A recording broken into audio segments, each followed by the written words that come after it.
El síndrome del embarazo de cachorros es una enfermedad psicosomática en humanos provocada por la histeria colectiva. Se cree que el síndrome está localizado en pueblos de varios estados de la India, y ha sido reportado por decenas de miles de individuos. Las personas que padecen esta enfermedad creen que, poco después de ser mordidas por un perro, los cachorros son concebidos dentro de su abdomen. Se dice que esto es especialmente probable si el perro está excitado sexualmente en el momento del ataque. Se dice que las víctimas ladran como perros y han informado de que pueden ver a los cachorros dentro de ellas cuando miran al agua o los oyen gruñir en su abdomen.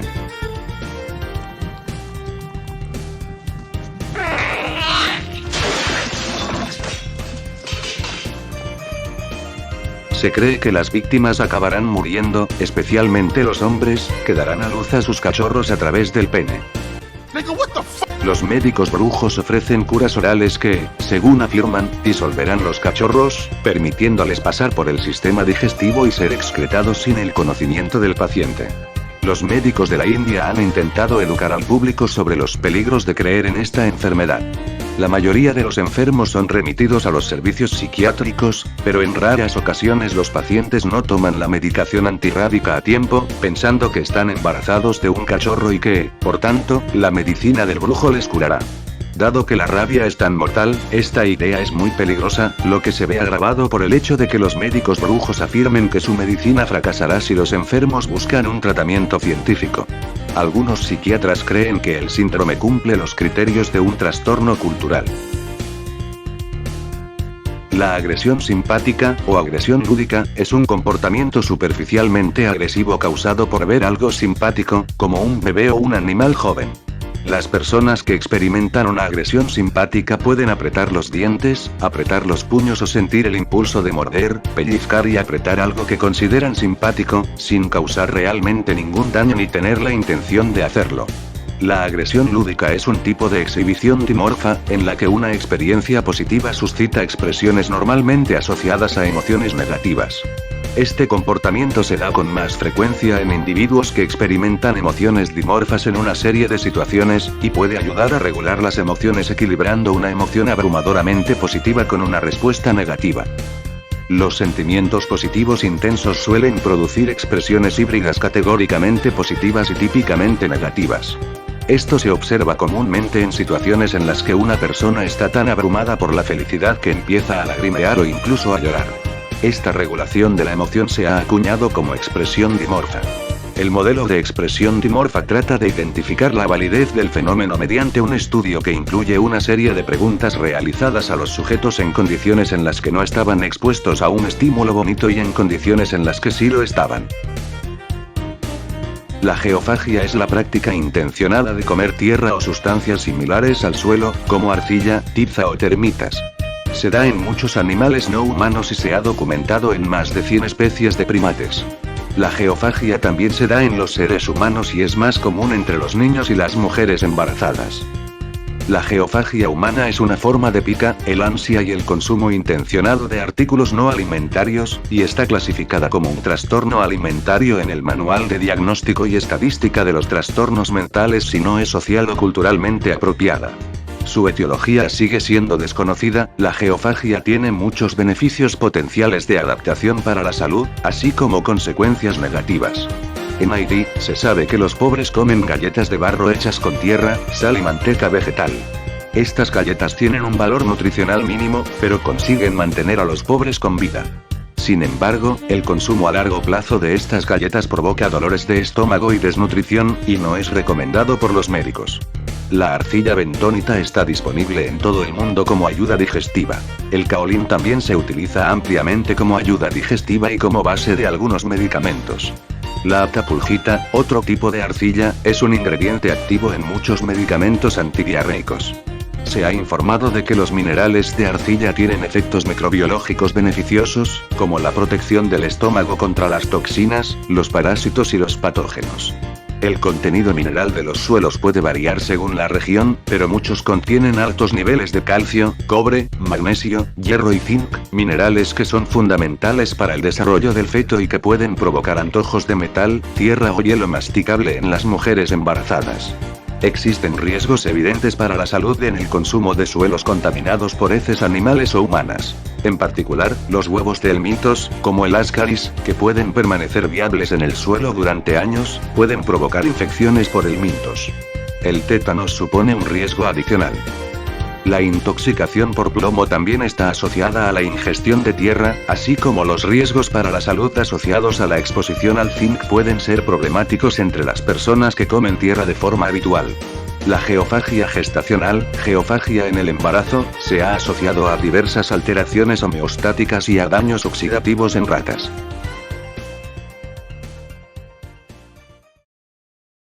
Ahora iniciemos lo turbio. El proyecto Montauk es un proyecto secreto del gobierno de Estados Unidos llevado a cabo en Camero o estación de la Fuerza Aérea de Montauk, en Long Island, con el fin de desarrollar técnicas de guerra psicológica e investigaciones exóticas, incluyendo viajes en el tiempo. Jack Vallée describe al proyecto Montauk como una consecuencia del experimento Filadelfia.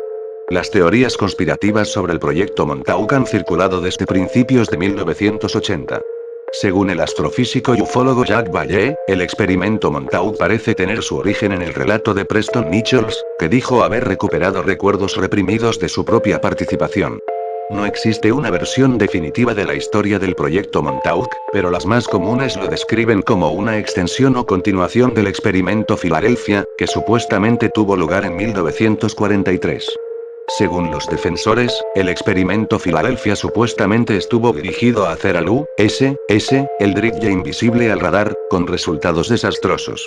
Los investigadores sobrevivientes del experimento Filadelfia se reunieron en 1952-1953 con el objetivo de continuar su trabajo anterior sobre la manipulación del blindaje electromagnético que se habría utilizado para hacer al U.S.S. Eldridge invisible al radar incluso, al ojo desnudo, y deseaban investigar las posibles aplicaciones militares de la manipulación del campo magnético como medio de guerra psicológica.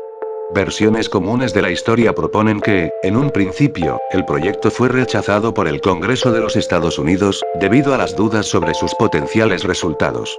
En cambio, los investigadores recibieron el apoyo del Departamento de Defensa, después de prometer el desarrollo de un arma que inmediatamente podría desencadenar síntomas psicóticos. La teoría de la conspiración se refiere a que la financiación provenía de un gran alijo de oro que se encontraba en un tren descubierto por soldados de Estados Unidos cerca de la frontera con Suiza, en Francia. Los defensores alegan que el tren fue destruido, y todos los soldados involucrados en el descubrimiento fueron eliminados como parte del encubrimiento.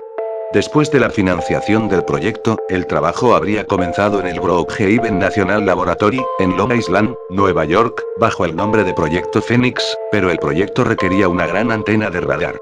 La Fuerza Aérea de Estados Unidos tenía una base fuera de servicio en Montauk, Nueva York, no muy lejos de la BNL, que tenía una completa instalación de radar SAGE. El sitio era grande y remoto, con la localidad de Montauk todavía no convertida en una atracción turística. El acceso al agua supuestamente permitía que los equipos que se movieran dentro y fuera no fueran detectados. Clave para las alegaciones al proyecto Montauk es el radar SAGE. Trabajaba en una frecuencia de 400 a 425 MHz, proporcionando acceso a la gama de 410 a 420 MHz, frecuencias que, según los defensores de la teoría, repercuten patológicamente en el sistema nervioso humano. Los experimentos que se llevaron a cabo fueron en teleportación, universos paralelos y los viajes en el tiempo. En torno al 12 de agosto de 1983, el proyecto del viaje en el tiempo en el Camero fue interbloqueado con el original proyecto de Arco Iris de 1943. Dos hombres, Al Bielek y Duncan Cameron, ambos afirman haber saltado desde la cubierta de Luz Eldridge al hiperespacio, y cuando se terminó el viaje después de un período de grave desorientación en el Aerocam en el año 1983 en Montauk. En este punto coinciden en afirmar que John von Neumann, un famoso físico y matemático, supuestamente, había trabajado en el experimento Filadelfia, pero la Marina de los Estados Unidos lo niega. Habían creado una ventana, portal, en el tiempo que permitió a los investigadores viajar a cualquier parte en el tiempo o el espacio. Este fue desarrollado en forma semiestable en túnel del tiempo. Se estableció contacto con extraterrestres a través de este túnel del tiempo y se intercambió con ellos informaciones la mayor parte del proyecto Montauk. La bomba de tsunami fue un intento durante la Segunda Guerra Mundial de desarrollar un arma tectónica que pudiera crear tsunamis destructivos. El proyecto se inició después de que el oficial de la Marina estadounidense Gibson observara las pequeñas olas generadas por las explosiones utilizadas para limpiar los arrecifes de coral. La idea fue desarrollada por los militares de Estados Unidos y Nueva Zelanda en un programa denominado Proyecto SEAL. El concepto de las armas se consideró factible, pero las armas en sí nunca se desarrollaron o utilizaron completamente.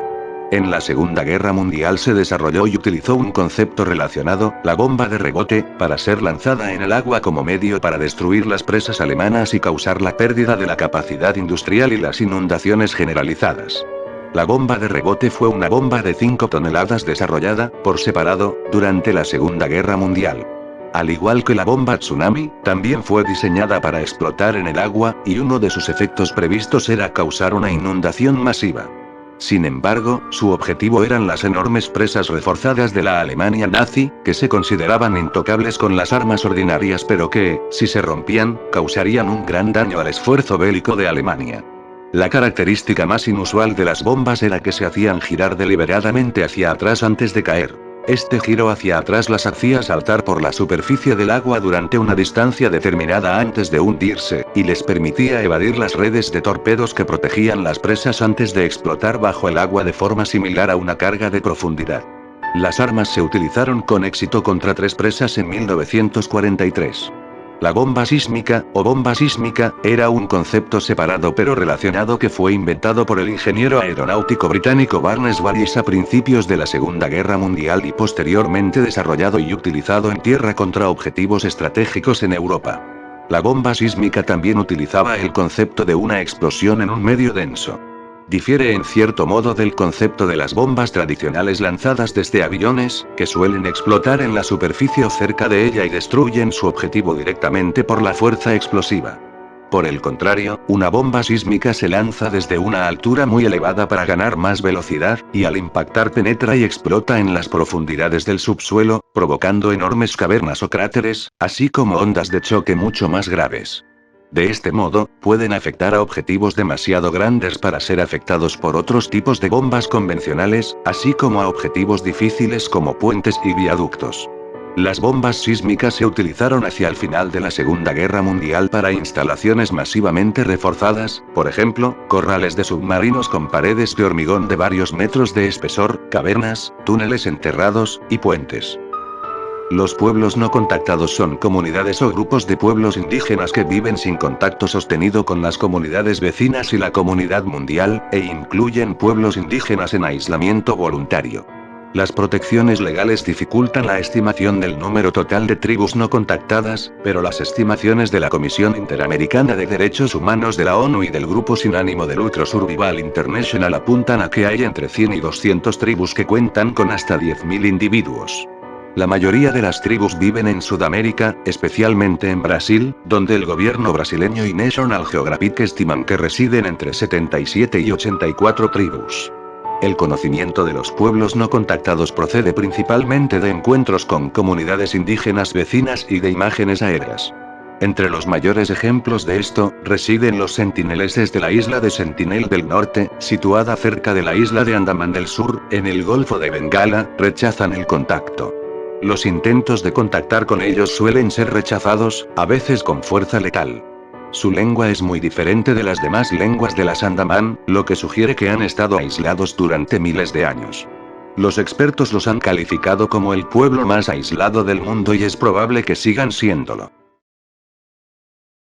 La Operación Invierno Oscuro fue el nombre en clave de un simulacro de ataque bioterrorista de alto nivel llevado a cabo los días 22 y 23 de junio de 2001 y diseñado para llevar a cabo una versión simulada de un ataque encubierto y generalizado de viruela en Estados Unidos. Darkwinter se centró en evaluar las deficiencias de una respuesta nacional de emergencia durante el uso de un arma biológica contra la población estadounidense. El ejercicio pretendía establecer medidas preventivas y estrategias de respuesta aumentando la conciencia gubernamental y pública sobre la magnitud y el potencial de dicha amenaza que suponen las armas biológicas.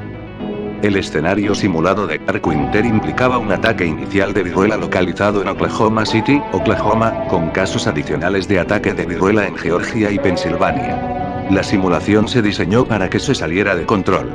Esto crearía una contingencia en la que el Consejo de Seguridad Nacional se esfuerza por determinar tanto el origen del ataque como por ocuparse de contener la propagación del virus. Al no poder seguir el ritmo de propagación de la enfermedad, surge una nueva contingencia catastrófica en la que las víctimas civiles masivas desbordarían la capacidad de respuesta de emergencia de Estados Unidos. Las contingencias catastróficas que provocarían la pérdida masiva de vidas civiles se utilizaron para explotar las debilidades de la infraestructura sanitaria estadounidense y su incapacidad para hacer frente a una amenaza de este tipo. Las contingencias también pretendían abordar el pánico generalizado que surgiría y que daría lugar a una ruptura social masiva y a la violencia de las masas. Las contingencias también incluirían las numerosas dificultades a las que se enfrentarían los medios de comunicación a la hora de proporcionar a los ciudadanos estadounidenses la información necesaria sobre los procedimientos de seguridad. Al hablar del resultado de Darkwinter, Brian Walsh señaló: el momento, apenas unos meses antes del atentado del 9/11, fue inquietantemente premonitorio, como si los organizadores hubieran previsto cómo la amenaza del terrorismo, incluido el bioterrorismo, llegaría a consumir al gobierno y al público de Estados Unidos en los años venideros. El ejercicio se diseñó para simular un acontecimiento repentino e inesperado de guerra biológica para el que el sistema sanitario de Estados Unidos no estaba preparado. En ausencia de una preparación suficiente, Darkwinter reveló que la falta de vacunas o fármacos suficientes para evitar la propagación de la enfermedad limitaba gravemente las opciones de gestión. Los valles secos de McMurdo son una hilera de valles prácticamente sin nieve en la Antártida, situados en la Tierra de Victoria, al oeste del estrecho de McMurdo. Los valles secos experimentan una humedad extremadamente baja y las montañas circundantes impiden el flujo de hielo de los glaciares cercanos. Las rocas de este lugar son granitos y gneisses, y las coladas glaciares salpican este paisaje de lecho de roca, con grava suelta cubriendo el suelo. Es uno de los lugares más secos de la Tierra y no ha visto llover desde hace casi 2 millones de años. La región es uno de los desiertos más extremos del mundo, e incluye muchas características, como el lago Vida, un lago salino, y el río Onyx, una corriente de agua de deshielo y el río más largo de la Antártida.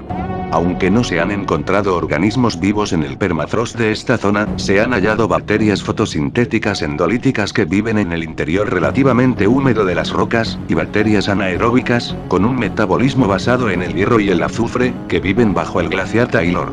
Las condiciones únicas de los valles secos están causadas, en parte, por los vientos catabáticos. Estos se producen cuando el aire frío y denso es arrastrado cuesta abajo por la fuerza de la gravedad. Los vientos pueden alcanzar velocidades de 320 km por hora, calentándose al descender y evaporando toda el agua, el hielo y la nieve. Se han encontrado bacterias endolíticas viviendo en los valles secos, protegidas del aire seco en el interior relativamente húmedo de las rocas.